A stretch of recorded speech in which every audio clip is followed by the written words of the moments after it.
Acres of Diamonds by Russell H. Conwell.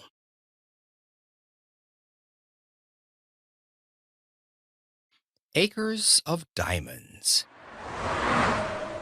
When I was going down the Tigris and Euphrates rivers many years ago with a party of English travelers, I found myself under the direction of an old Arab guide whom we hired up at Baghdad, and I have often thought how that guide resembled our barbers in certain mental characteristics. He thought that it was not only his duty to guide us down those rivers and do what he was paid for doing, but also to entertain us with stories curious and weird, ancient and modern, strange and familiar. Many of them I have forgotten, and I am glad I have, but there is one I shall never forget. The old guide was leading my camel by its halter along the banks of those ancient rivers, and he told me story after story until I grew weary of his storytelling and ceased to listen. I have never been irritated with that guide when he lost his temper as I ceased listening, but I remembered that he took off his Turkish cap and swung it in a circle to get my attention. I could see it through the corner of my eye, and I determined not to look straight at him for fear he would tell another story. But although I am not a woman, I did finally look, and as soon as I did, he went right into another story. Said he, "I will tell you a story now, which I reserve for my particular friends." When he emphasized the words particular friends, I listened, and I have ever been glad I did. I really feel devoutly thankful that there are 1,674 young men who have been carried through college by this lecture, who are also glad that I did listen. The old guide told me that there once lived, not far from the river Indus, an ancient Persian by the name of Ali Hafed. He said that Ali Hafed owned a very large farm, that he had orchards, grain fields, and gardens, that he had money at interest and was a wealthy and contented man. He was contented because he was wealthy, and wealthy because he was contented. One day there visited that old Persian farmer one of these ancient Buddhist priests, one of the wise men of the East. He sat down by the fire and told the old farmer how this world of ours was made. He said that this world was once a mere bank of fog, and that the Almighty thrust his finger into this bank of fog and began slowly to move his finger around, increasing the speed until at last he whirled this bank of fog into a solid ball of fire. Then it went rolling through the universe, burning its way through other banks of fog, and condensed the moisture without until it fell in floods of rain upon its hot surface and cooled the outward crust. Then the internal fires bursting outward through the crust threw up the mountains and hills, the valleys, the plains and prairies of this wonderful world of ours. If this internal molten mass came bursting out and cooled very quickly, it became granite. Less quickly, copper. Less quickly, silver. Less quickly, gold. And after gold, diamonds were made. Said the old priest, "A diamond is a congealed drop of sunlight." Now, this is literally scientifically true, that a diamond is an actual deposit of carbon from the sun.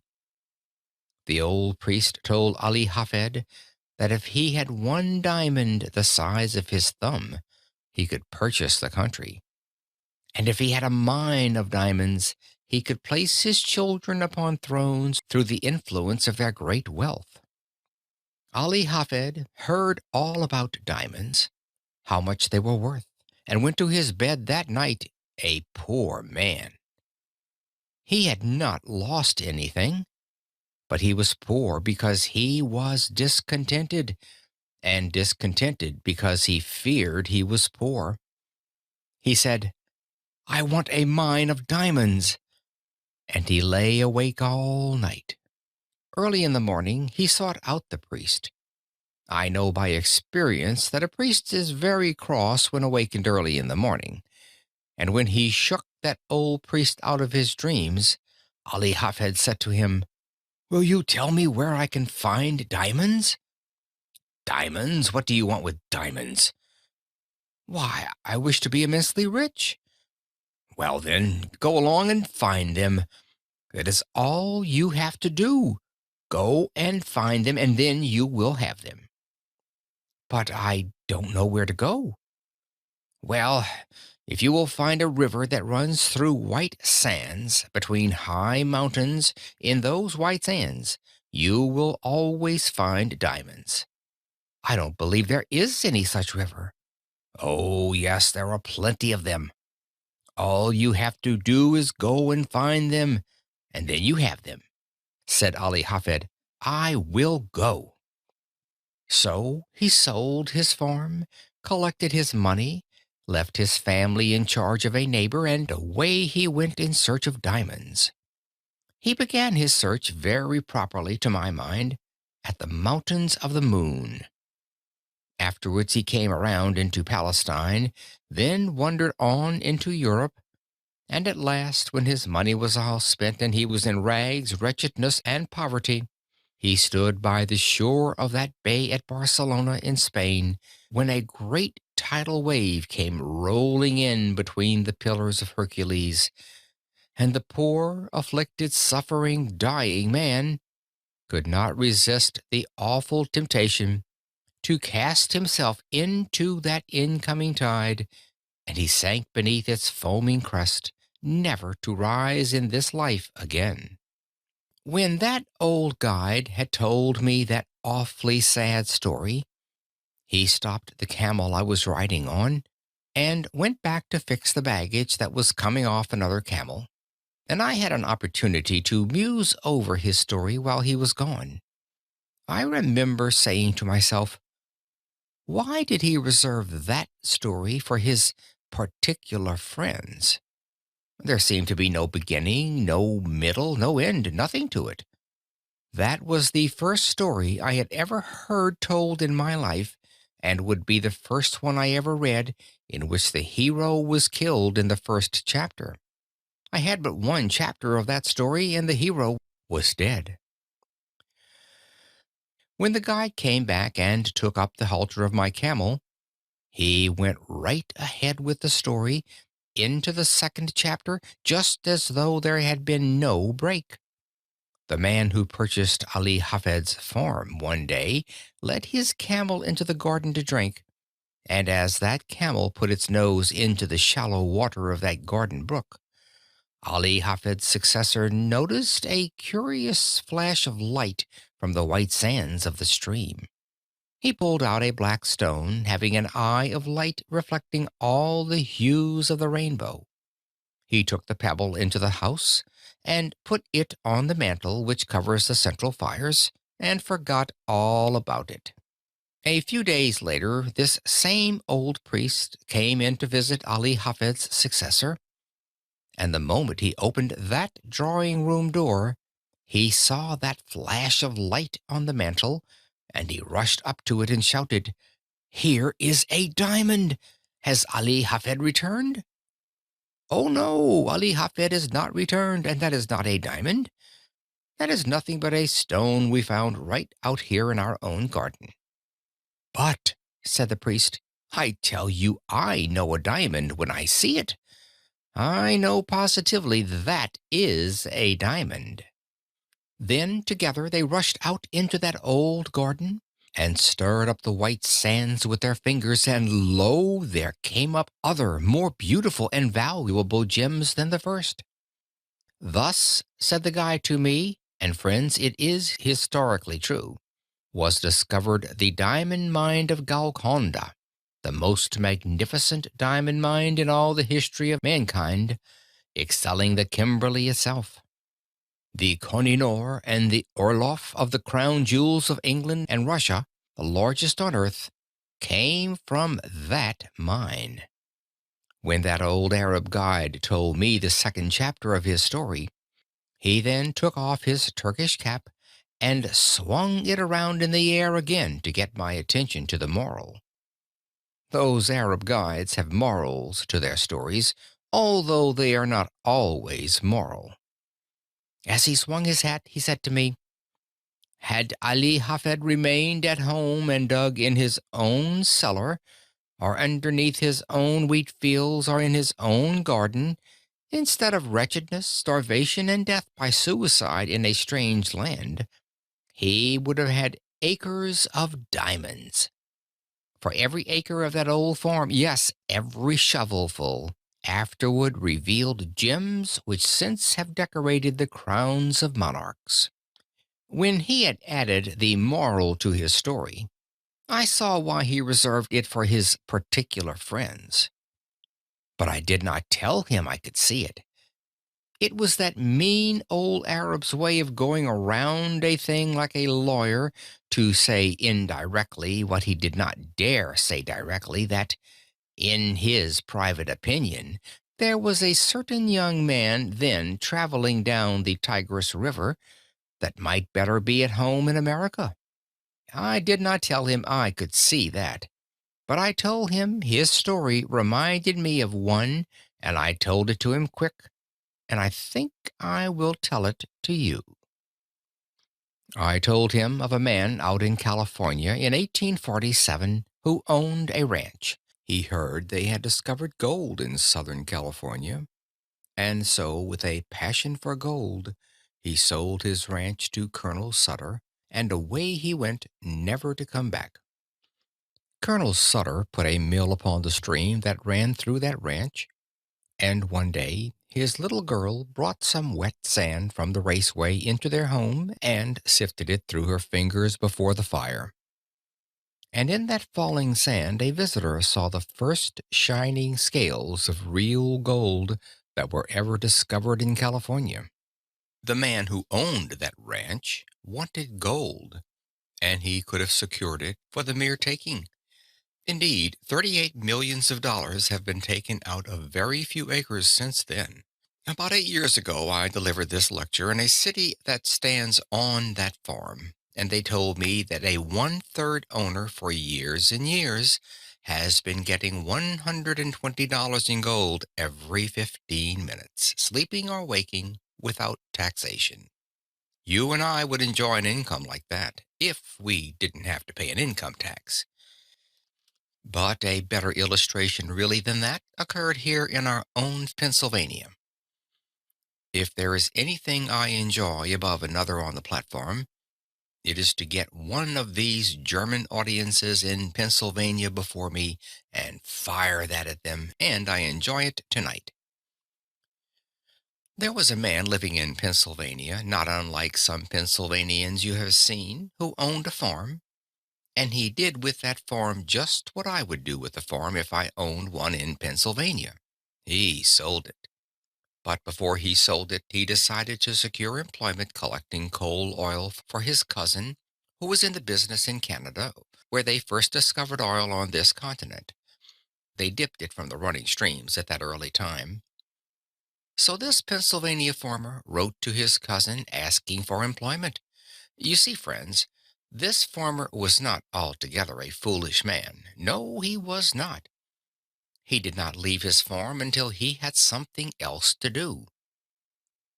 Of all the simpletons the stars shine on, I don't know of a worse one than the man who leaves one job before he has gotten another. That has especial reference to my profession and has no reference whatever to a man seeking a divorce. When he wrote to his cousin for employment, his cousin replied, "I cannot engage you because you know nothing about the oil business." Well, then the old farmer said, "I will know," and with most commendable zeal, characteristic of the students of Temple University, he set himself at the study of the whole subject. He began away back at the second day of God's creation, when this world was covered thick and deep with that rich vegetation which since has turned to the primitive beds of coal.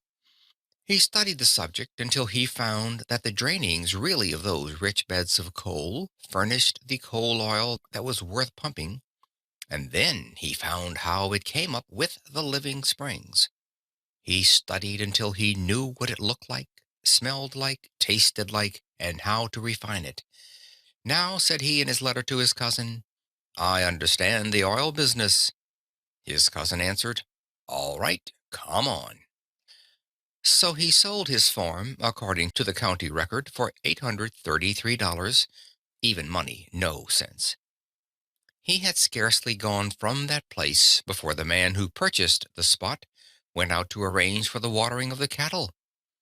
He found the previous owner had gone out years before and put a plank across the brook back of the barn, edgewise into the surface of the water just a few inches. The purpose of that plank at that sharp angle across the brook was to throw over to the other bank a dreadful looking scum through which the cattle would not put their noses. But with that plank there to throw it all over to one side, the cattle would drink below, and thus that man who had gone to Canada had been himself damming back for 23 years a flood of coal oil which the state geologists of Pennsylvania declared to us 10 years later was even then worth 100 millions of dollars to our state, and 4 years ago, our geologist declared the discovery to be worth to our state 1,000 millions of dollars. The man who owned that territory on which the city of Titusville now stands, and those Pleasantville valleys, had studied the subject from the second day of God's creation clear down to the present time. He studied it until he knew all about it, and yet he is said to have sold the whole of it for $833. And again I say, no sense. But I need another illustration.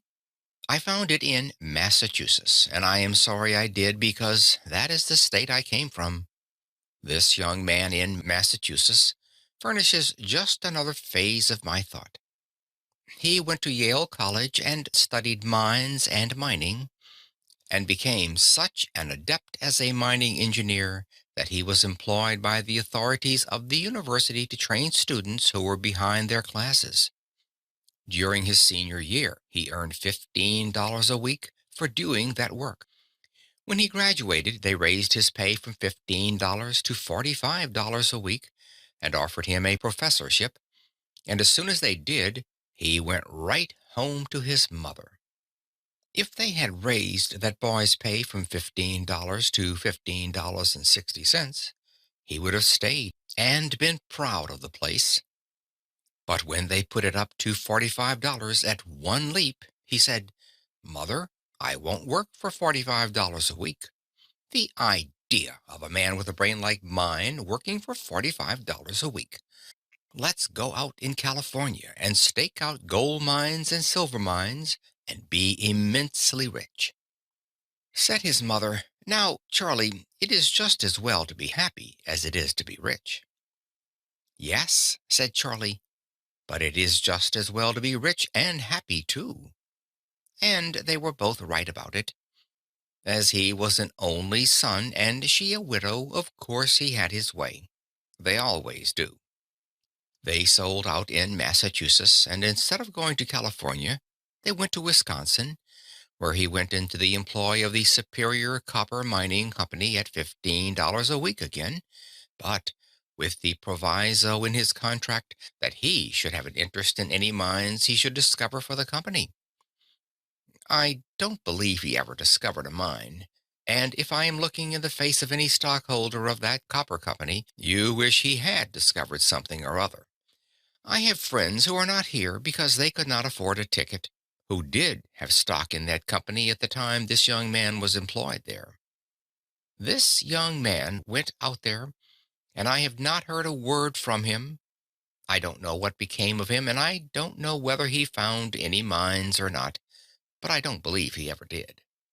But I do know the other end of the line.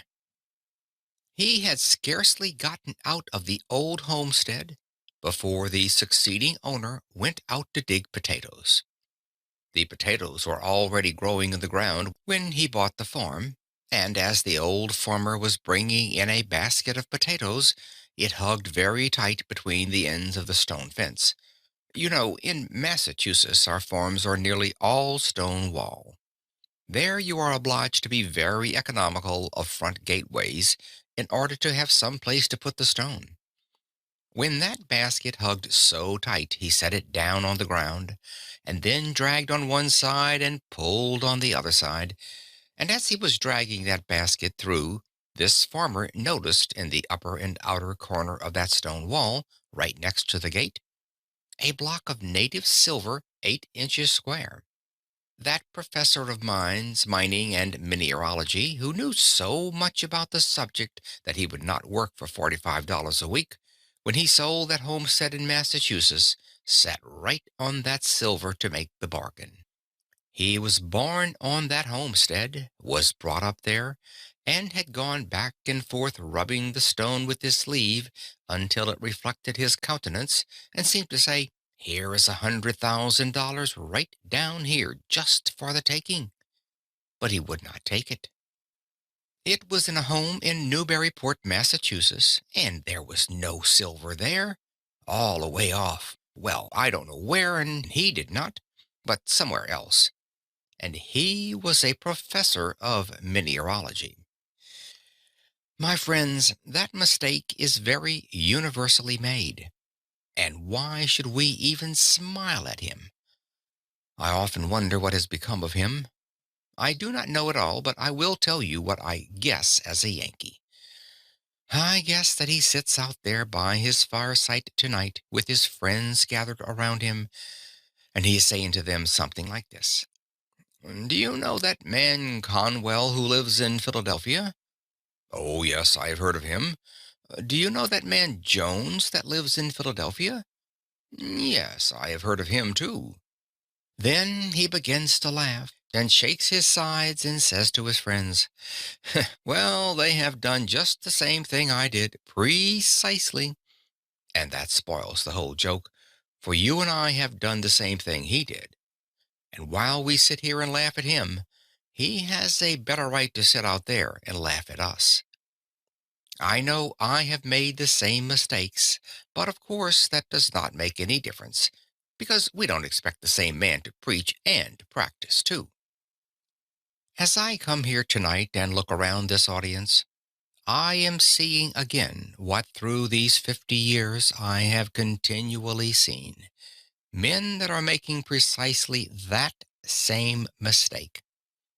I often wish I could see the younger people, and would that the academy had been filled tonight with our high school scholars and our grammar school scholars, that I could have them to talk to.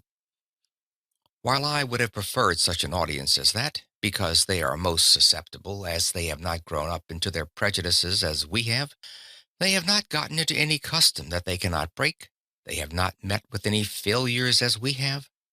And while I could perhaps do such an audience as that more good than I can do grown up people, yet I will do the best I can with the material I have.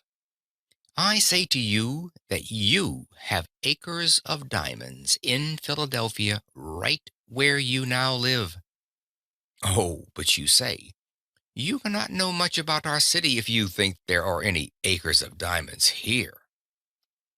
I was greatly interested in that account in the newspaper of the young man who found that diamond in North Carolina. It was one of the purest diamonds that has ever been discovered, and it has several predecessors near the same locality. I went to a distinguished professor in mineralogy and asked him where he thought those diamonds came from. The professor secured the map of the geologic formations of our continent and traced it.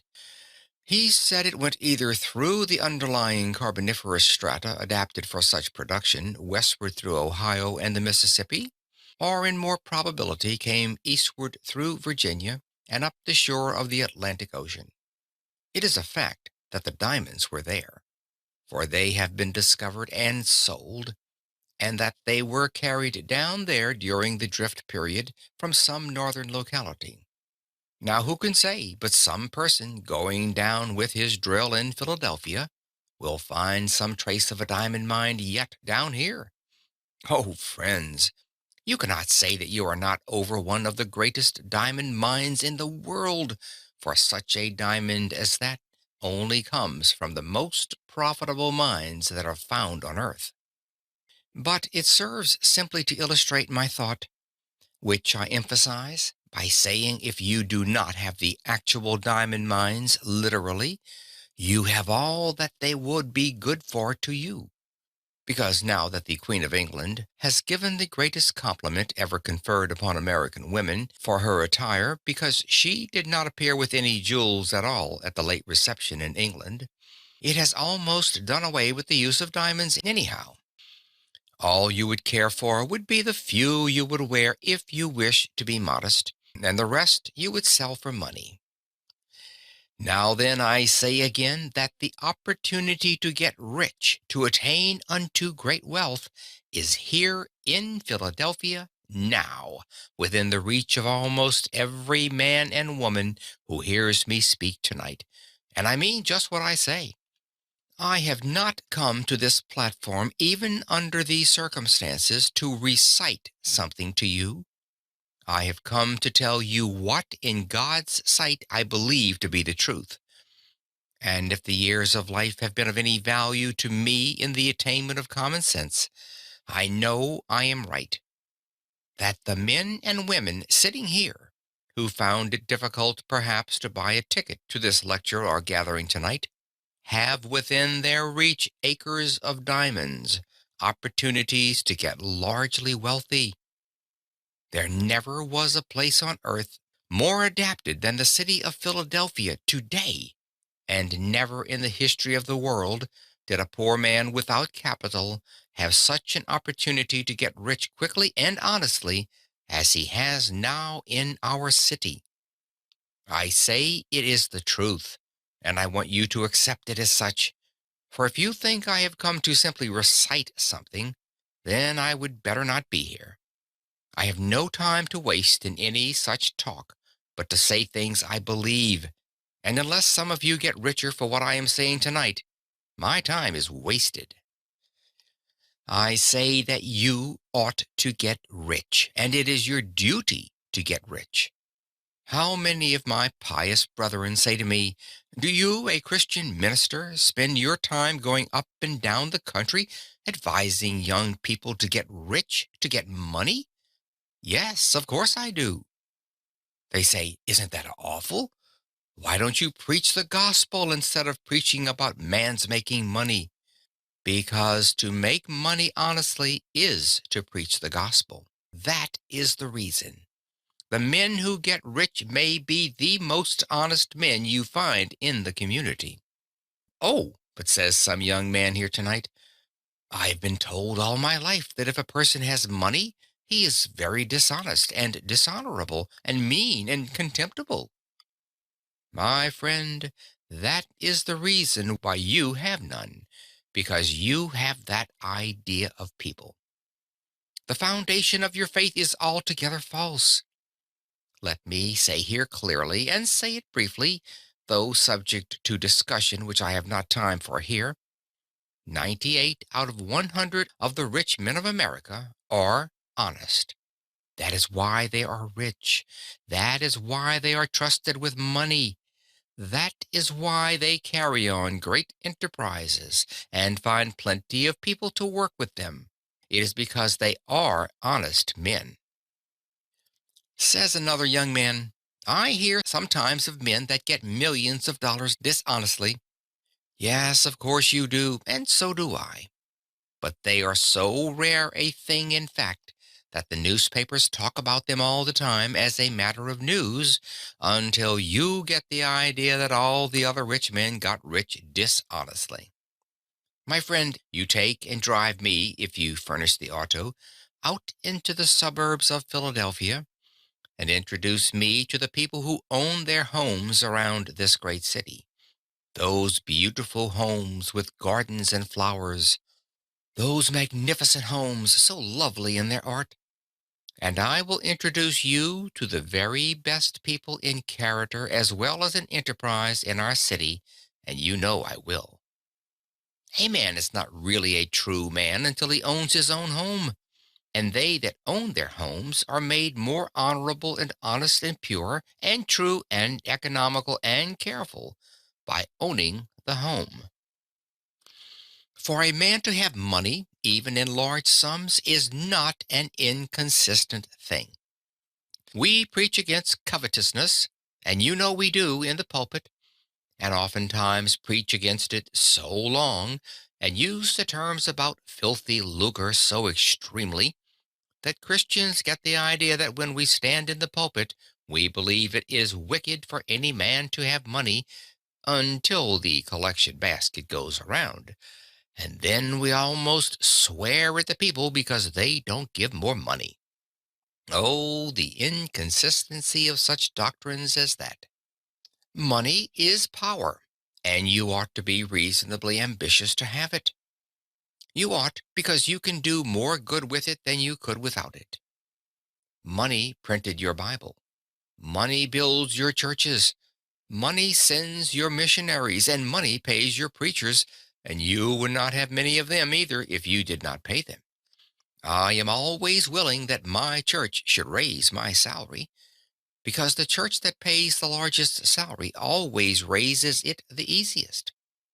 You never knew an exception to it in your life.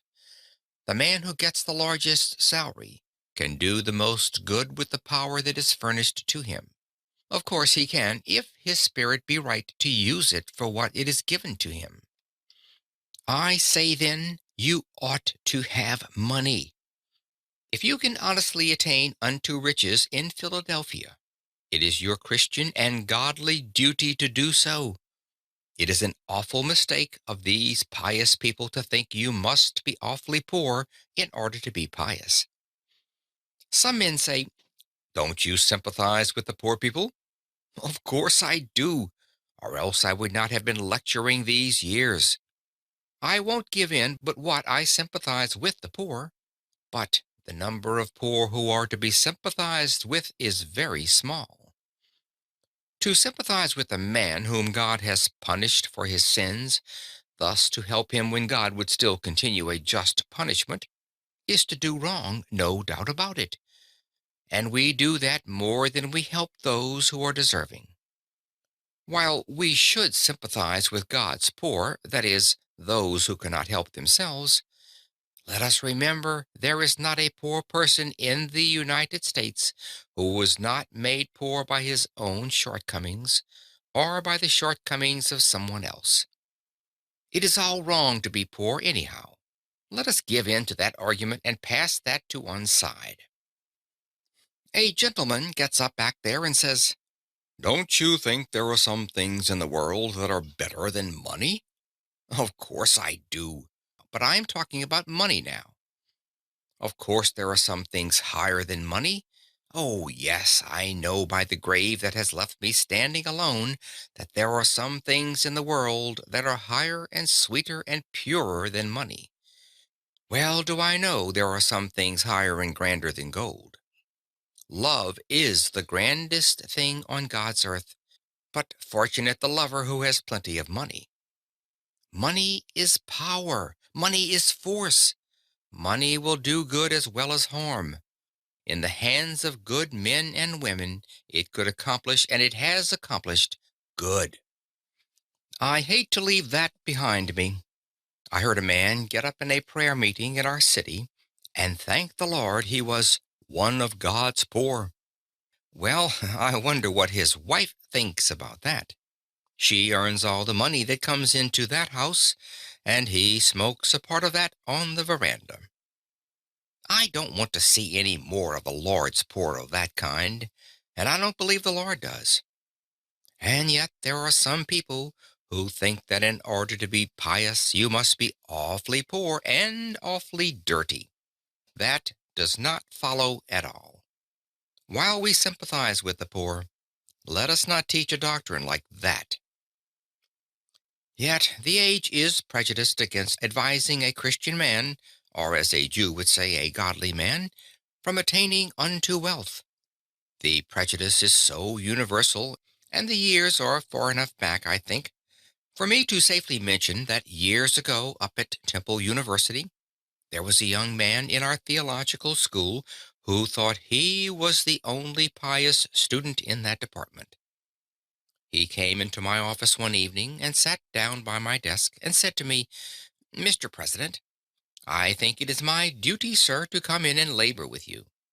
"What has happened now?" said he. "I heard you say at the academy at the Pierce School commencement that you thought it was an honorable ambition for a young man to desire to have wealth, and that you thought it made him temperate, made him anxious to have a good name, and made him industrious. You spoke about man's ambition to have money helping to make him a good man. Sir, I have come to tell you the Holy Bible says that money is the root of all evil." I told him I had never seen it in the Bible, and advised him to go out into the chapel and get the Bible and show me the place. So he went for the Bible, and soon he stalked into my office with the Bible open, with all the bigoted pride of the narrow sectarian, or of one who founds his Christianity on some misinterpretation of Scripture. He flung the Bible down on my desk and fairly squealed into my ear. "There it is, Mr. President. You can read it for yourself." I said to him, "Well, young man, you will learn when you get a little older that you cannot trust another denomination to read the Bible for you. You belong to another denomination. You are taught in the theological school, however, that emphasis is exegesis. Now, will you take that Bible and read it yourself and give the proper emphasis to it?" He took the Bible and proudly read, "The love of money is the root of all evil." Then he had it right. And when one does quote aright from that same old book, he quotes the absolute truth. I have lived through 50 years of the mightiest battle that old book has ever fought, and I have lived to see its banners flying free, for never in the history of the world did the great minds of earth so universally agree that the Bible is true, all true, as they do at this very hour. So I say that when he quoted right, of course, he quoted the absolute truth. The love of money is the root of all evil. He who tries to attain unto it too quickly or dishonestly will fall into many snares, no doubt about that. The love of money. What is that? It is the making an idol of money, and idolatry, pure and simple, everywhere, is condemned by the Holy Scriptures and by man's common sense. The man that worships the dollar instead of thinking of the purposes for which it ought to be used, the man who idolizes simply money, the miser that hoards his money in the cellar, or hides it in his stocking, or refuses to invest it where it will do the world good, that man who hugs the dollar until the eagle squeals has in him the root of all evil. I think I will leave that behind me now and answer the question of nearly all of you who are asking, is there opportunity to get rich in Philadelphia? Well, now, how simple a thing it is to see where it is, and the instant you see where it is yours. Some old gentleman gets up back there and says, "Mr. Conwell, have you lived in Philadelphia for 31 years and don't know that the time has gone by when you can make anything in this city?" "No, I don't think it is." "Yes, it is. I have tried it." "What business are you in?" "I kept a store here for 20 years and never made over $1,000 in the whole 20 years." "Well, then, you can measure the good you have been to this city by what this city has paid you, because a man can judge very well what he is worth by what he receives. That is, in what he is to the world at this time. If you have not made over $1,000 in 20 years in Philadelphia, it would have been better for Philadelphia if they had kicked you out of the city 19 years and 9 months ago. A man has no right to keep a store in Philadelphia 20 years and not make at least $500,000, even though it be a corner grocery uptown. You say, "You cannot make $5,000 in a store now." Oh, my friends, if you will take only 4 blocks around you and find out what the people want and what you ought to supply and set them down with your pencil and figure up the profits you would make if you did supply them, you would very soon see it. There is wealth right within the sound of your voice. Someone says, "You don't know anything about business. A preacher never knows a thing about business." Well, then I will have to prove that I am an expert. I don't like to do this, but I have to do it because my testimony will not be taken if I am not an expert. My father kept a country store, and if there is any place under the stars where a man gets all sorts of experience in every kind of mercantile transactions, it is in the country store. I am not proud of my experience, but sometimes when my father was away, he would leave me in charge of the store, though fortunately for him that was not very often. But this did occur many times, friends. A man would come in the store and say to me, "Do you keep jackknives?" "No, we don't keep jackknives." And I went off whistling a tune. What did I care about that man, anyhow? Then another farmer would come in and say, "Do you keep jackknives?" "No, we don't keep jackknives." Then I went away and whistled another tune. Then a third man came right in the same door and said, "Do you keep jackknives?" "No. Why is everyone around here asking for jackknives? Do you suppose we are keeping this store to supply the whole neighborhood with jackknives?" Do you carry on your store like that in Philadelphia? The difficulty was, I had not then learned that the foundation of godliness and the foundation principle of success in business are both the same precisely. The man who says, "I cannot carry my religion into business," advertises himself either as being an imbecile in business, or on the road to bankruptcy, or a thief. One of the three, sure. He will fail within a very few years. He certainly will if he doesn't carry his religion into business. If I had been carrying on my father's store on a Christian plan, godly plan, I would have had a jackknife for the third man when he called for it. Then I would have actually done him a kindness, and I would have received a reward myself, which it would have been my duty to take. There are some over-pious Christian people who think if you take any profit on anything you sell, that you are an unrighteous man. On the contrary, you would be a criminal to sell goods for less than they cost. You have no right to do that. You cannot trust a man with your money who cannot take care of his own. You cannot trust a man in your family that is not true to his own wife. You cannot trust a man in the world who does not begin with his own heart, his own character, and his own life. It would have been my duty to have furnished a jackknife to the third man, or the second, and to have sold it to him and actually profited myself. I have no more right to sell goods without making a profit on them than I have to overcharge him dishonestly beyond what they are worth. But I should so sell each bill of goods that the person to whom I sell shall make as much as I make. To live and let live is the principle of the gospel, and the principle of everyday common sense. Oh, young man, hear me. Live as you go along. Do not wait until you have reached my years before you begin to enjoy anything of this life. If I had the millions back, or 50 cents of it, which I have tried to earn in these years, it would not do me anything like the good that it does me now in this almost sacred presence tonight. Oh, yes, I am paid over and over 100-fold tonight for dividing as I have tried to do in some measure as I went along through the years.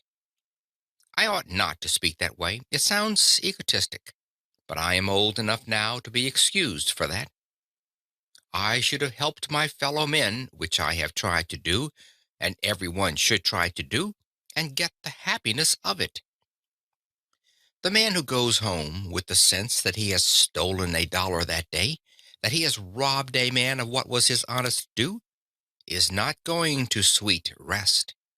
He arises tired in the morning, and goes with an unclean conscience to his work the next day. He is not a successful man at all, although he may have laid up millions.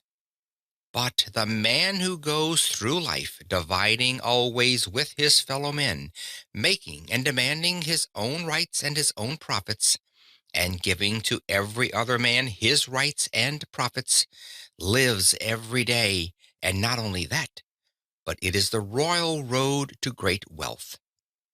The history of the thousands of millionaires shows this to be the case.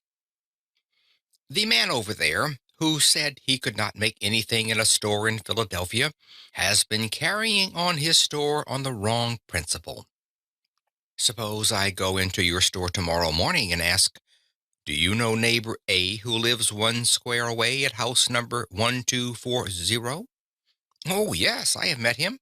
He deals here at the corner store." "Where did he come from?" "I don't know." "How many does he have in his family?" "I don't know." "What ticket does he vote?" "I don't know." "What church does he go to?" "I don't know and don't care." "What are you asking all these questions for?" If you had a store in Philadelphia, would you answer me like that? If so, then you are conducting your business just as I carried on my father's business in Worthington, Massachusetts. You don't know where your neighbor came from when he moved to Philadelphia, and you don't care. If you had cared, you would be a rich man now. If you had cared enough about him to take an interest in his affairs, to find out what he needed, you would have been rich. But you go through the world saying, "No opportunity to get rich." And there is the fault right at your own door. But another young man gets up over there and says, "I cannot take up the mercantile business." While I am talking of trade, it applies to every occupation. "Why can't you go into the mercantile business?" "Because I haven't any capital." Oh, the weak and dullish creature that can't see over its collar. It makes a person weak to see these little dudes standing around the corners and saying, "Oh, if I had plenty of capital, how rich I would get." Young man, do you think you are going to get rich on capital? Certainly. Well, I say certainly not. If your mother has plenty of money and she will set you up in business, you will set her up in business supplying you with capital. The moment a young man or woman gets more money than he or she has grown to by practical experience, that moment he has gotten a curse. It is no help to a young man or woman to inherit money. It is no help to your children to leave them money, but if you leave them education, if you leave them Christian and noble character, if you leave them a wide circle of friends, if you leave them an honorable name, it is far better than that they should have money. It would be worse for them, worse for the nation, that they should have any money at all. Oh, young man, if you have inherited money, don't regard it as a help. It will curse you through your years and deprive you of the very best things of human life. There is no class of people to be pitied so much as the inexperienced sons and daughters of the rich of our generation. I pity the rich man's son. He can never know the best things in life. One of the best things in our life is when a young man has earned his own living, and when he becomes engaged to some lovely young woman and makes up his mind to have a home of his own. Then, with that same love, comes also that divine inspiration toward better things, and he begins to save his money. He begins to leave off his bad habits and to put money in the bank. When he has a few $100s, he goes out in the suburbs to look for a home. He goes to the savings bank perhaps for half of the value, and then goes for his wife. And when he takes his bride over the threshold of that door for the first time, he says, in words of eloquence my voice can never touch, I have earned this home myself. It is all mine, and I divide with thee. That is the grandest moment a human heart may ever know. But a rich man's son can never know that. He takes his bride into a finer mansion, it may be, but he is obliged to go all the way through it and say to his wife, my mother gave me that, my mother gave me that, and my mother gave me this, until his wife wishes she had married his mother. I pity the rich man's son. The statistics of Massachusetts showed that not one rich man's son out of 17 ever dies rich. I pity the rich man's sons, unless they have the good sense of the elder Vanderbilt, which sometimes happens. He went to his father and said, did you earn all your money? I did, my son. I began to work on a ferry boat for 25 cents a day. Then, said his son, I will have none of your money. And he, too, tried to get employment on a ferry boat that Saturday night. He could not get one there, but he did get a place for $3 a week. Of course, if a rich man's son will do that, he will get the discipline of a poor boy that is worth more than a university education to any man. He would then be able to take care of the millions of his father. But as a rule, the rich men will not let their sons do the very thing that made them great. As a rule, the rich man will not allow his son to work. And his mother, why, she would think it was a social disgrace if her poor, weak, little lily-fingered, sissy sort of a boy had to earn his living with honest toil. I have no pity for such rich men's sons. I remember one at Niagara Falls. I think I remember one a great deal nearer. I think there are gentlemen present who were at a great banquet, and I beg pardon of his friends. At a banquet here in Philadelphia there sat beside me a kind-hearted young man, and he said, Mr. Conwell, you have been sick for 2 or 3 years. When you go out, take my limousine, and it will take you up to your house on Broad Street. I thanked him very much, and perhaps I ought not to mention the incident in this way, but I follow the facts. I got on the seat with the driver of that limousine outside, and when we were going up, I asked the driver, how much did this limousine cost? 6,800, and he had to pay the duty on it. Well, I said, does the owner of this machine ever drive it himself? At that, the chauffeur laughed so heartily that he lost control of his machine.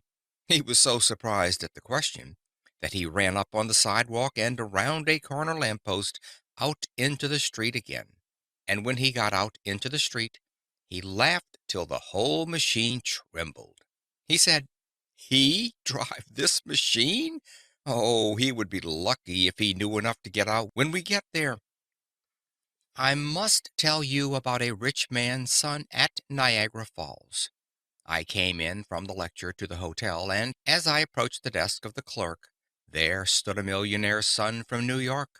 He was an indescribable specimen of anthropologic potency.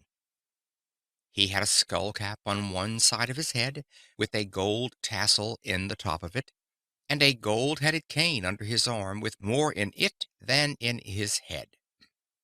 It is a very difficult thing to describe that young man. He wore an eyeglass that he could not see through, patent leather boots that he could not walk in, and pants that he could not sit down in, dressed like a grasshopper. This human cricket came up to the clerk's desk just as I entered, adjusted his unseeing eyeglass, and spake in this wise to the clerk. You see, he thought it was Hinglish, you know, the lisp. Sir, will you have the kindness to supply me with thumb paper and envelopes? The hotel clerk measured that man quick. and he pulled the envelopes and the paper out of a drawer and threw them across the counter toward the young man, and then turned away to his books. You should have seen that young man when those envelopes came across that counter.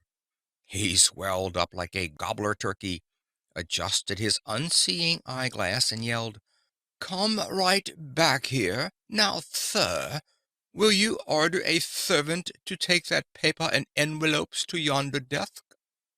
Oh, the poor, miserable, contemptible American monkey. He could not carry paper and envelopes 20 feet. I suppose he could not get his arms down to do it. I have no pity for such travesties upon human nature. If you have not capital, young man, I am glad of it. What you need is common sense, not copper sense. The best thing I can do is to illustrate by actual facts well known to you all. A.T. Stewart, a poor boy in New York, had $1.50 to begin life on. He lost 87.5 cents of that on the very first venture. How fortunate that young man who loses the first time he gambles. That boy said, "I will never gamble again in business," and he never did. How did he come to lose 87.5 cents? You probably all know the story how he lost it, because he bought some needles, threads, and buttons to sell which people did not want, and had them left on his hands a dead loss. Said the boy, "I will not lose any more money in that way." Then he went around first to the doors and asked the people what did they want.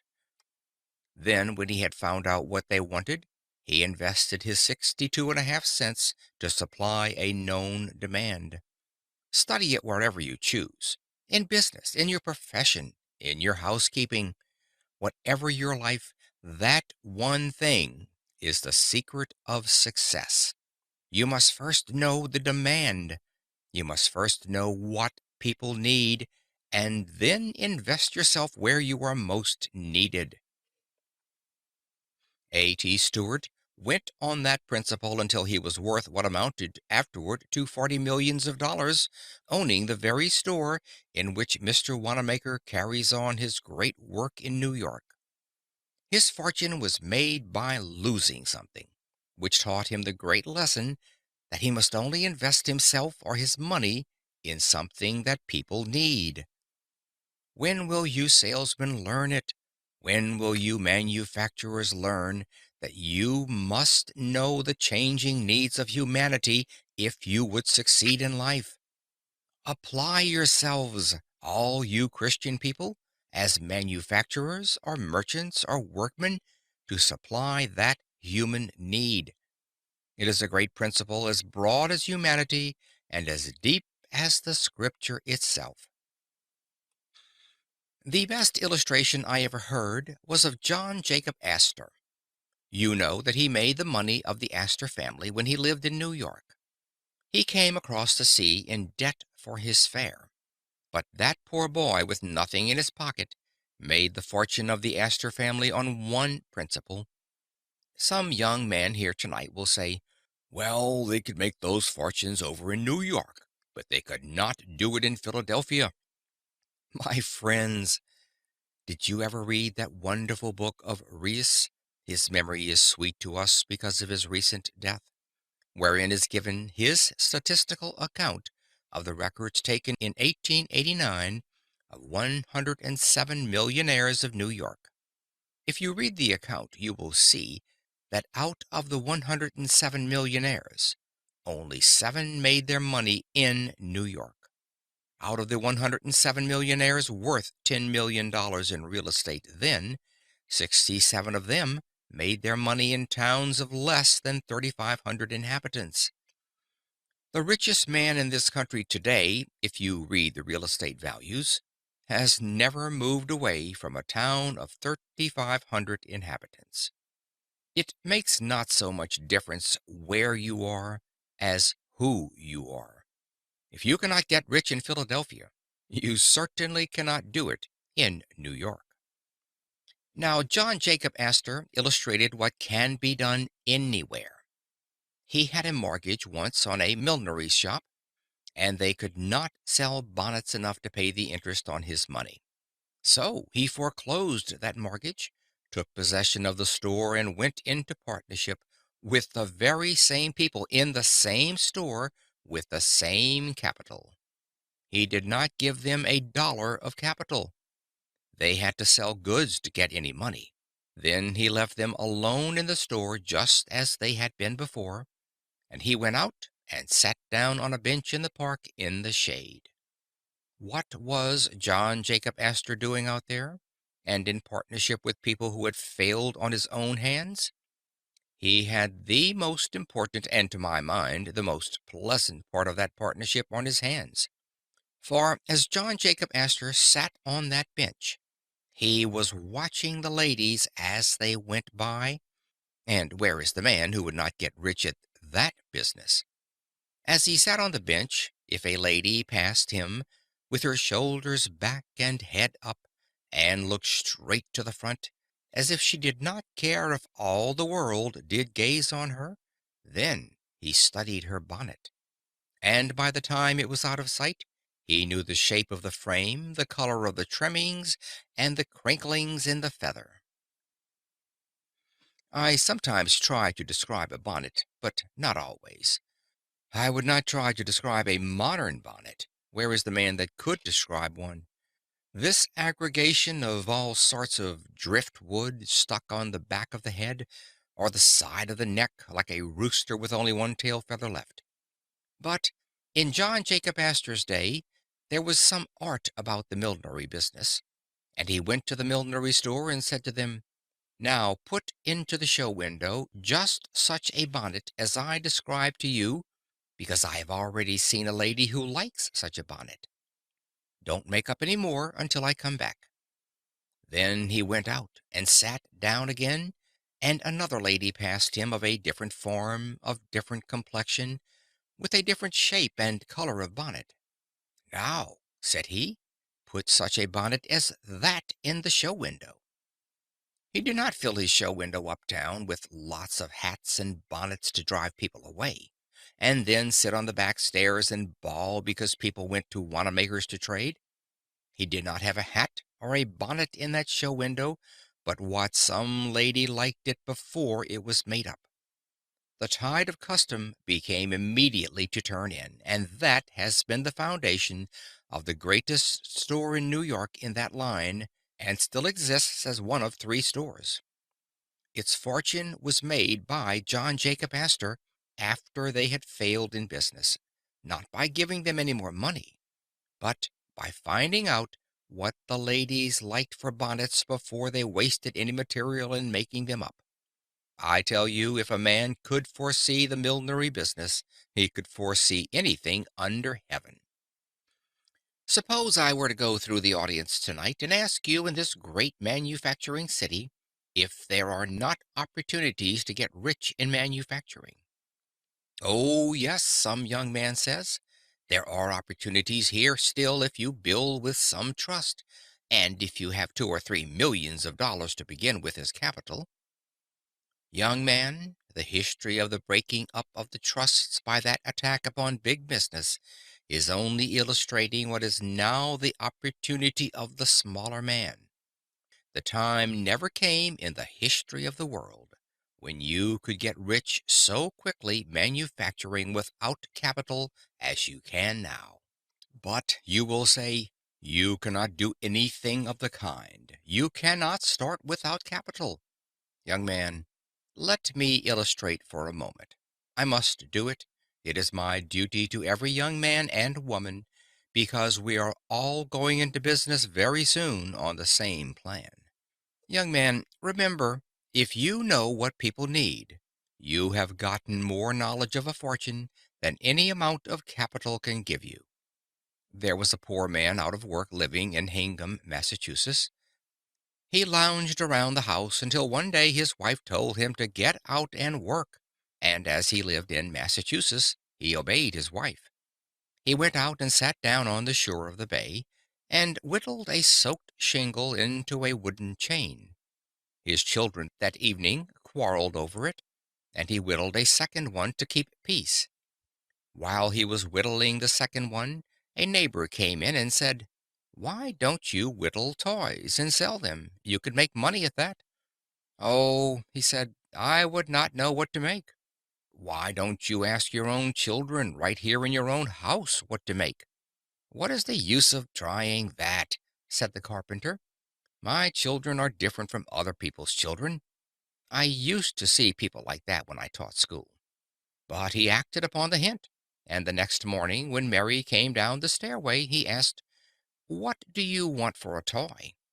She began to tell him she would like a doll's bed, a doll's washstand, a doll's carriage, a little doll's umbrella, and went on with a list of things that would take him a lifetime to supply. So, consulting his own children in his own house, he took the firewood, for he had no money to buy lumber, and whittled those strong, unpainted Hingham toys that were for so many years known all over the world. That man began to make those toys for his own children, and then made copies and sold them through the boot and shoe store next door. He began to make a little money, and then a little more. And Mr. Lawson, in his Frenzied Finance, says that man is the richest man in old Massachusetts, and I think it is the truth. And that man is worth 100 millions of dollars today, and has only been 34 years making it on that one principle, that one must judge that what his own children like at home, other people's children would like in their homes too. To judge the human heart by oneself, by one's wife, by one's children. It is the royal road to success in manufacturing. Oh, but you say, didn't he have any capital? Yes, a penknife, but I don't know that he had paid for that. I spoke thus to an audience in New Britain, Connecticut, and a lady 4 seats back went home and tried to take off her collar, and the collar button stuck in the buttonhole.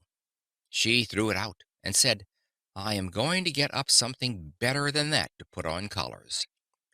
Her husband said, "After what Conwell said tonight, you see there is a need for an improved collar fastener that is easier to handle. There is a human need. There is a great fortune.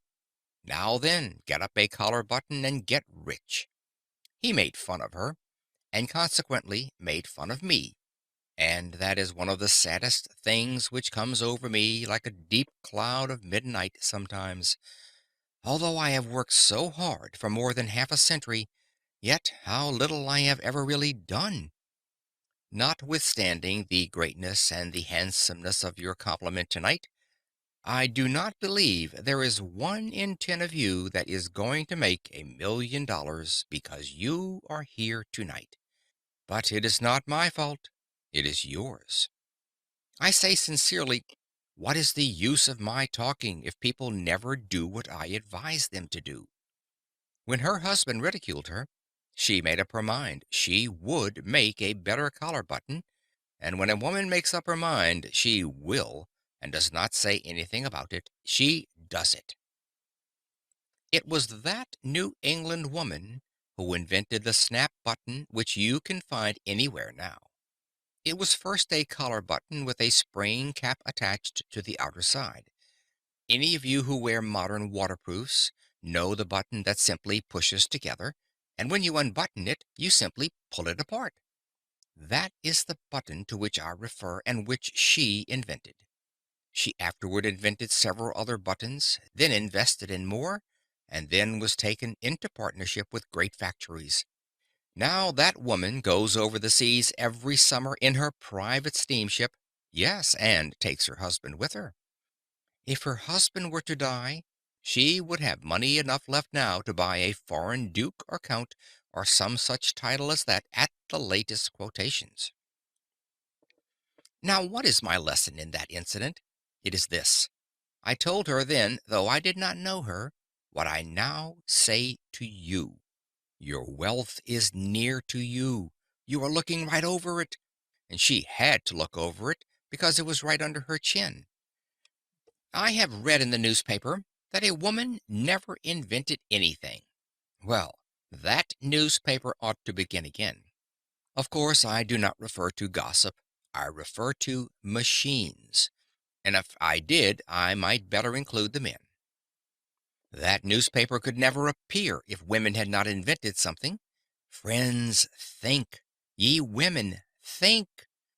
You say you cannot make a fortune because you are in some laundry or running a sewing machine?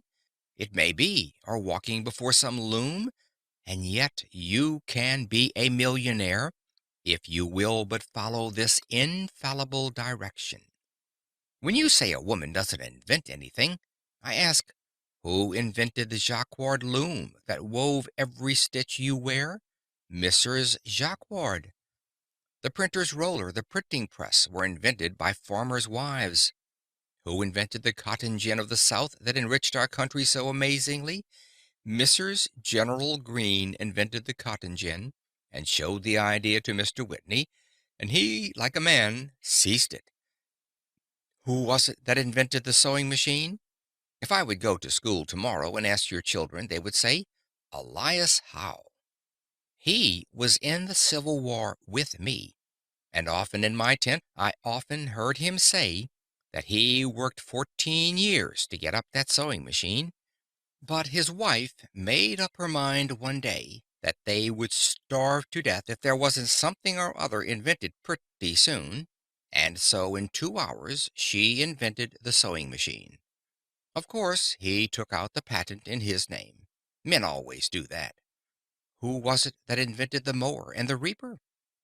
According to Mr. McCormick's confidential communication so recently published, it was a West Virginia woman who, after his father and he had failed altogether in making a reaper and gave it up, took a lot of shears and nailed them together on the edge of a board, with one shaft of each pair loose, and then wired them so that when she pulled the wire one way it closed them, and when she pulled the wire the other way it opened them, and there she had the principle of the mowing machine.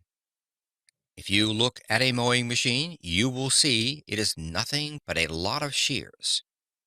If a woman can invent a mowing machine, if a woman can invent a jacquard loom, if a woman can invent a cotton gin, if a woman can invent a trolley switch, as she did and made the trolleys possible, if a woman can invent, as Mr. Carnegie said, the great iron squeezers that laid the foundation of all the steel millions of the United States, we men can invent anything under the stars. I say that for the encouragement of the men. Who are the great inventors of the world? Again, this lesson comes before us. The great inventor sits next to you, or you are the person yourself. Oh, but you say, I have never invented anything in my life. Neither did the great inventors until they discovered one great secret. Do you think it is a man with a head like a bushel measure, or a man like a stroke of lightning? It is neither. The really great man is a plain, straightforward, everyday, common sense man. You would not dream that he was a great inventor if you did not see something he had actually done. His neighbors do not regard him so great. You never see anything great over your back fence. You say there is no greatness among your neighbors. It is all away off somewhere else. Their greatness is ever so simple, so plain, so earnest, so practical, that the neighbors and friends never recognize it. True greatness is often unrecognized. That is sure. You do not know anything about the greatest men and women. I went out to write the life of General Garfield, and a neighbor, knowing I was in a hurry, and as there was a great crowd around the front door, took me around to General Garfield's back door and shouted, Jim, Jim! And very soon, Jim came to the door and let me in, and I wrote the biography of one of the grandest men of the nation, and yet he was just the same old Jim to his neighbor. If you know a great man in Philadelphia and you should meet him tomorrow, you would say, How are you, Sam? Or Good morning, Jim? Of course you would. That is just what you would do. One of my soldiers in the Civil War had been sentenced to death, and I went up to the White House in Washington, sent there for the first time in my life to see the president. I went into the waiting room and sat down with a lot of others on the benches, and the secretary asked one after another to tell him what they wanted. After the secretary had been through the line, he went in and then came back to the door and motioned to me. I went up to that anteroom, and the secretary said, "That is the president's door right over there. Just rap on it and go right in." I never was so taken aback, friends, in all my life. Never. The secretary himself made it worse for me because he had told me how to go in and then went out another door to the left and shut that. There I was, in the hallway by myself before the President of the United States of America's door. I had been on fields of battle where the shells did sometimes shriek and the bullets did sometimes hit me, but I always wanted to run. I have no sympathy with the old man who says, "I would just as soon march up to the cannon's mouth as eat my dinner." I have no faith in a man who doesn't know enough to be afraid when he is being shot at. I never was so afraid when the shells came around us at Antietam as I was when I went into that room that day. But I finally mustered the courage, I don't know how I ever did, and at arm's length tapped on the door. The man inside did not help me at all, but yelled out, "Come in and sit down." Well, I went in and sat down on the edge of a chair, and wished I were in Europe, and the man at the table did not look up. He was one of the world's greatest men, and was made great by one single rule. Oh, that the young people of Philadelphia were before me now, and I could say just this one thing, and that they would remember it. I would give a lifetime for the effect it would have on our city and on civilization. Abraham Lincoln's principle for greatness can be adopted by nearly all. This was his rule. Whatsoever he had to do at all, he put his whole mind into it and held it all there until that was all done. That makes men great almost anywhere. He stuck to those papers at that table and did not look up at me, and I sat there trembling. Finally, when he had put the string around his papers, he pushed them over to one side and looked at me, and a smile came over his worn face. He said, "I am a very busy man and have only a few minutes to spare. Now, tell me in the fewest words what it is you want." I began to tell him and mentioned the case, and he said, "I have heard all about it, and you do not need to say any more. Mr. Stanton was talking to me only a few days ago about that. You can go to the hotel and rest assured that the president never did sign an order to shoot a boy under 20 years of age, and never will. You can say that to his mother anyhow." Then he said to me, "How is it going in the field?" I said, "We sometimes get discouraged." And he said, "It is all right. We are going to win out now. We are getting very near the light. No man ought to wish to be President of the United States, and I will be glad when I get through. Then Tad and I are going out to Springfield, Illinois. I have bought a farm out there, and I don't care if I again earn only 25 cents a day. Tad has a mule team, and we are going to plant onions." Then he asked me, "Were you brought up on a farm?" I said, "Yes, in the Berkshire Hills of Massachusetts." He then threw his leg over the corner of the big chair and said, "I have heard many a time, ever since I was young, that up there in those hills you have to sharpen the noses of the sheep in order to get down to the grass between the rocks." He was so familiar, so everyday, so farmer-like, that I felt right at home with him at once. He then took hold of another roll of paper and looked up at me and said, "Good morning." I took the hint then and got up and went out. After I had gotten out, I could not realize I had seen the President of the United States at all. But a few days later, when still in the city, I saw the crowd pass through the East Room by the coffin of Abraham Lincoln. And when I looked at the upturned face of the murdered president, I felt then that the man I had seen such a short time before, who, so simple a man, so plain a man, was one of the greatest men that God ever raised up to lead a nation on to ultimate liberty. Yet he was only Old Abe to his neighbors. When they had the second funeral, I was invited among others and went out to see that same coffin put back in the tomb at Springfield. Around the tomb stood Lincoln's old neighbors, to whom he was just Old Abe. Of course, that is all they would say. Did you ever see a man who struts around altogether too large to notice an ordinary working mechanic? Do you think he is great? He is nothing but a puffed up balloon, held down by his big feet. There is no greatness there. Who are the great men and women? My attention was called the other day to the history of a very little thing that made the fortune of a very poor man. It was an awful thing, and yet, because of that experience, he, not the great inventor or a genius, invented the pen that is now called the safety pin, and out of that safety pin made the fortune of one of the great aristocratic families of this nation. A poor man in Massachusetts who had worked in the nail works was injured at 38, and he could earn but little money. He was employed in the office to rub out the marks on the bills made by pencil memorandums, and he used a rubber until his hand grew tired. He then tied a piece of rubber on the end of a stick and worked it like a plane. His little girl came and said, "Why, you have a patent, haven't you?" The father said afterward, "My daughter told me when I took that stick and put the rubber on the end that there was a patent, and that was the first thought of that." He went to Boston and applied for his patent, and every one of you that has a rubber tipped pencil in your pocket is now paying tribute to the millionaire. No capital, not a penny did he invest in it. All was income, all the way up into the millions. But let me hasten to one other greater thought.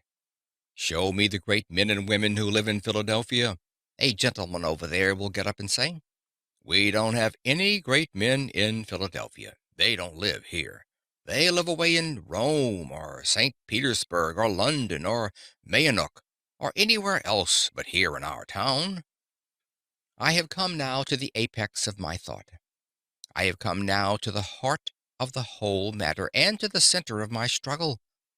Why isn't Philadelphia a greater city in its greater wealth? Why does New York excel Philadelphia? People say, "Because of her harbor." Why do so many other cities of the United States get ahead of Philadelphia now? There is only one answer, and that is because our own people talk down their own city. If there ever was a community on earth that has to be forced ahead, it is the city of Philadelphia. If we are to have a boulevard, talk it down. If we are to have better schools, talk them down. If you wish to have wise legislation, talk it down. Talk all the proposed improvements down. That is the only great wrong that I can lay at the feet of the magnificent Philadelphia that has been so universally kind to me. I say it is time we turn around in our city and begin to talk up the things that are in our city and begin to set them before the world as the people of Chicago, New York, St. Louis, and San Francisco do. Oh, if we only could get that spirit out among our people, that we can do things in Philadelphia and do them well. Arise, ye millions of Philadelphians! Trust in God and man, and believe in the great opportunities that are right here, not over in New York or Boston, but here, for business, for everything that is worth living for on earth. There was never an opportunity greater. Let us talk up our own city. But there are two other young men here tonight, and that is all I will venture to say, because it is too late. One over there gets up and says, There is going to be a great man in Philadelphia, but never was one. Oh, is that so? When are you going to be great? When I am elected to some political office.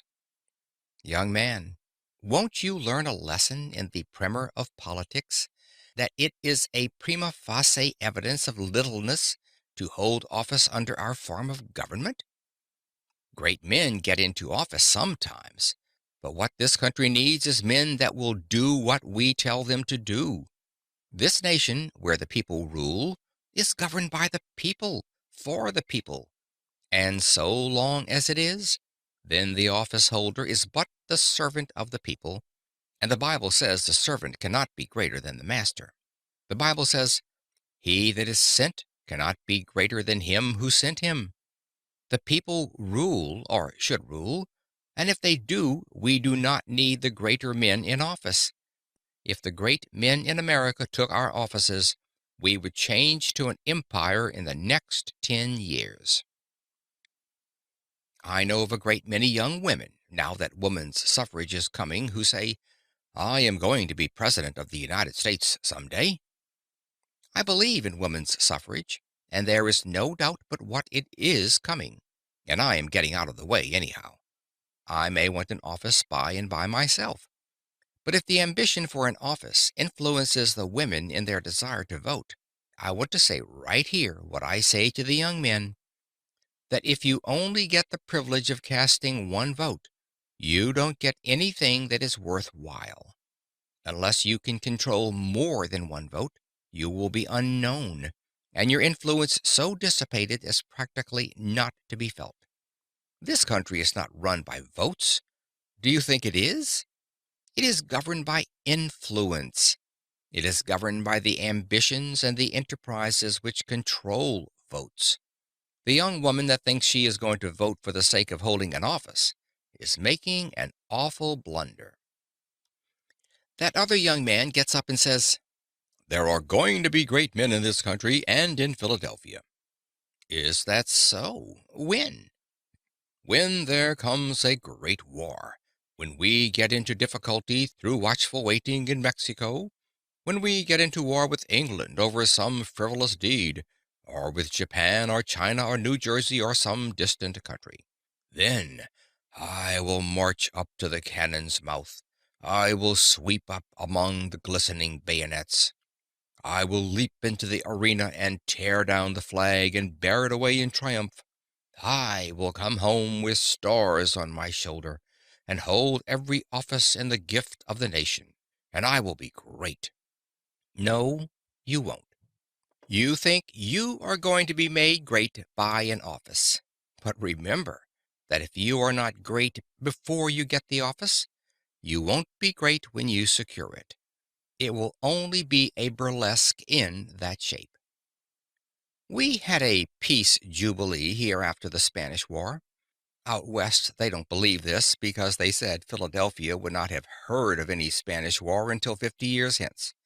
Some of you saw the procession go up Broad Street. I was away, but the family wrote to me that the tally-ho coach with Lieutenant Hobson upon it stopped right at the front door, and the people shouted, "Hurrah for Hobson!" And if I had been there, I would have yelled too, because he deserves much more of his country than he has ever received. But suppose I go into school and say, "Who sunk the Merrimac at Santiago?" And if the boys answer me, "Hobson," they will tell me 7/8 of a lie. There were 7 other heroes on that steamer, and they, by virtue of their position, were continually exposed to the Spanish fire, while Hobson as an officer might reasonably be behind the smokestack. You have gathered in this house your most intelligent people, and yet, perhaps, not one here can name the other 7 men. We ought not to so teach history. We ought to teach that, however humble a man's station may be, if he does his full duty in that place, he is just as much entitled to the American people's honor as is the king upon his throne. But we do not so teach. We are now teaching everywhere that the generals do all the fighting. I remember that after the war, I went down to see General Robert E. Lee, that magnificent Christian gentleman of whom both North and South are now proud as one of our great Americans. The general told me about his servant, Rassus, who was an enlisted colored soldier. He called him in one day to make fun of him and said, "Rassus, I hear that all the rest of your company are killed, and why are you not killed?" Rassus winked at him and said, "'Cause when there is any fighting going on, I stay back with the generals." I remember another illustration. I would leave it out but for the fact that when you go to the library to read this lecture, you will find that this has been printed in it for 25 years. I shut my eyes, shut them close, and lo, I see the faces of my youth. Yes, they sometimes say to me, "Your hair is not white. You are working night and day without seeming ever to stop. You can't be old." But when I shut my eyes like any other man of my years, oh, then come trooping back the faces of the loved and lost of long ago. And I know, whatever men may say, it is evening time. I shut my eyes now and look back to my native town in Massachusetts, and I see the cattle show ground on the mountain top. I can see the horse sheds there. I can see the Congregational Church, see the town hall and mountaineers' cottages, see a great assembly of people turning out, dressed resplendently, and I can see flags flying and handkerchiefs waving and hear bands playing. I can see that company of soldiers that had re-enlisted marching up on that cattle show ground. I was but a boy, but I was captain of that company, and puffed out with pride. A cambric needle would have burst me all to pieces. Then I thought it was the greatest event that ever came to man on earth. If you have ever thought you would like to be a king or queen, you go and be received by the mayor. The bands played, and all the people turned out to receive us. I marched up that common so proud at the head of my troops, and we turned down into the town hall. Then they seated my soldiers down the center aisle, and I sat down on the front seat. A great assembly of people, 100 or two, came in to fill the town hall, so that they stood up all around. Then the town officers came in and formed a half circle. The mayor of the town sat in the middle of the platform.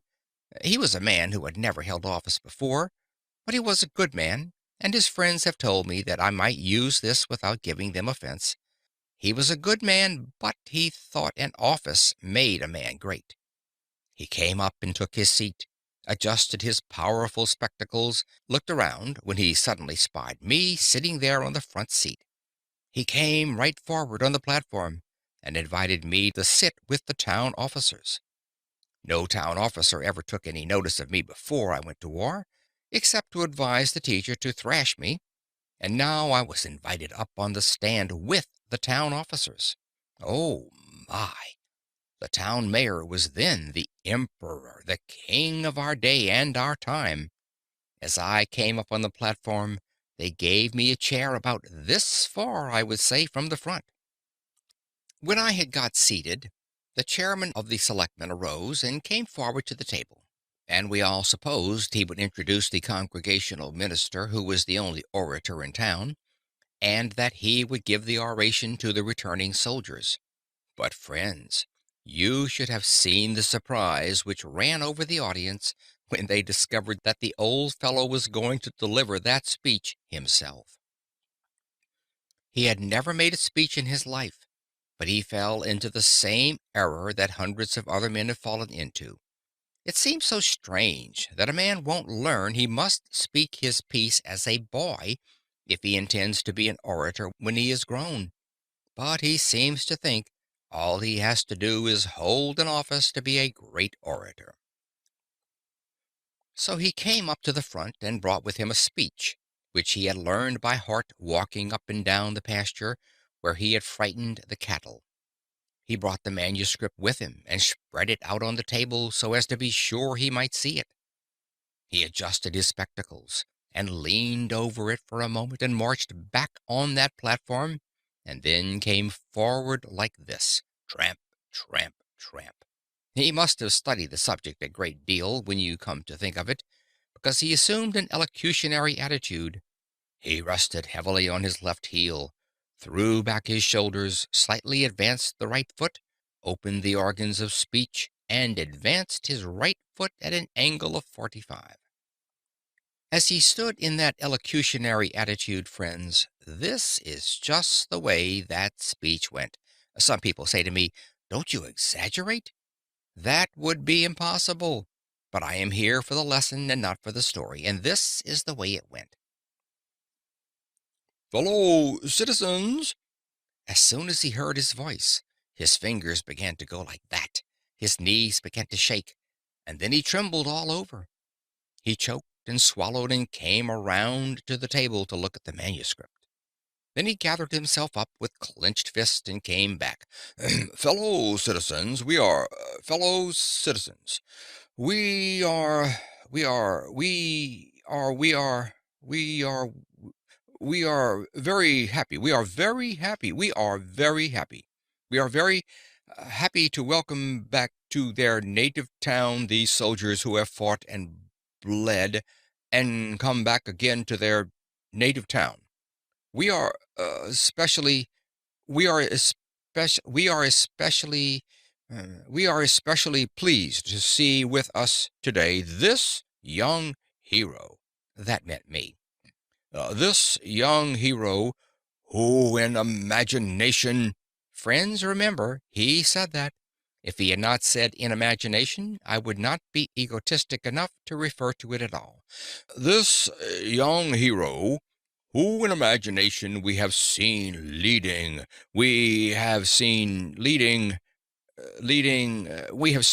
his troops on to the deadly breach.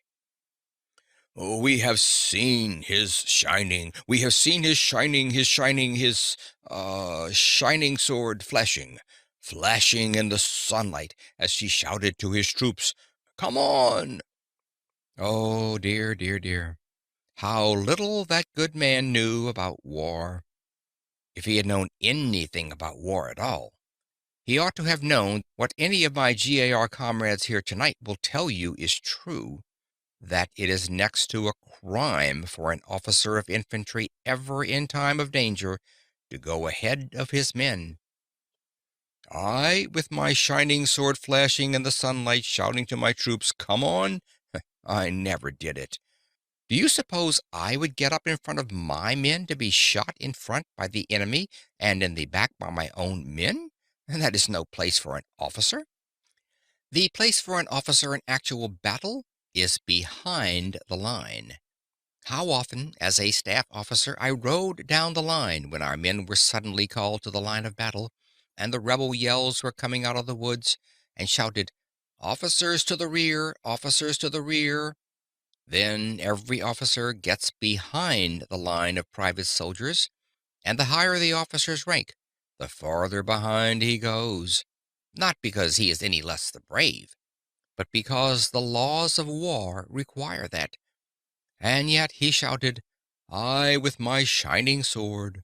In that house there sat the company of my soldiers who had carried that boy across the Carolina rivers that he might not wet his feet. Some of them had gone far out to get a pig or a chicken.